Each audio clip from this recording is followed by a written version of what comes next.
একটা আছে মার্শমেলো, আর আছে মজাদার চাটনি।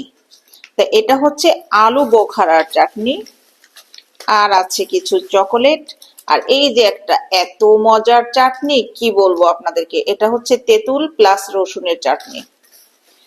আর কিছু চকলেট আমার মেয়ে নিয়েছে, আর চাটনিগুলোর সাথে অন টাইম। যাই হোক, মেনলি আমি কিনতে গিয়েছিলাম এটার জন্য। এই যে দেখতে পাচ্ছেন, এটা হচ্ছে চুইংগাম। এইটা আমরা ছোটবেলায় খুব খেতাম, তো তখন ব্যানানা ফ্লেভার পাওয়া যেত। তো আজকে ব্যানানা ফ্লেভার পেলাম না, এটা অরেঞ্জ ফ্লেভার পেয়েছি। তো ছোটবেলার স্মৃতি চারণ করতে কেনই বা পিছিয়ে থাকবো মাত্র কয়েকটা টাকার জন্য। তো এই জন্য এটাও নিয়ে নিয়েছি। তো এই মজাদার লোভনীয় চাটনিগুলো আমি কোথা থেকে নিয়েছি, চলুন দেখে আসি। তো চাটনিগুলো আমি নিয়েছি এই যে এখান থেকে। এটা হচ্ছে পুলিশ প্লাজা। পুলিশ প্লাজায় ঢুকলেই আপনি একদম হাতের ডান পাশে প্রথম দোকানটায় পেয়ে যাবেন চাটনির জন্য। আর এই চাটনি দেখলে আপনি আপনার লোভ সামলাইতে পারবেন না, এটা আমি বিশ্বাস করি।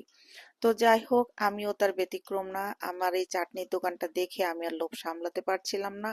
তো দাঁড়িয়ে থেকে কিছু চাটনির ওনারা টেস্ট করতেও দিল। টেস্ট করে কয়েকটা চাটনি কিনে ফেললাম।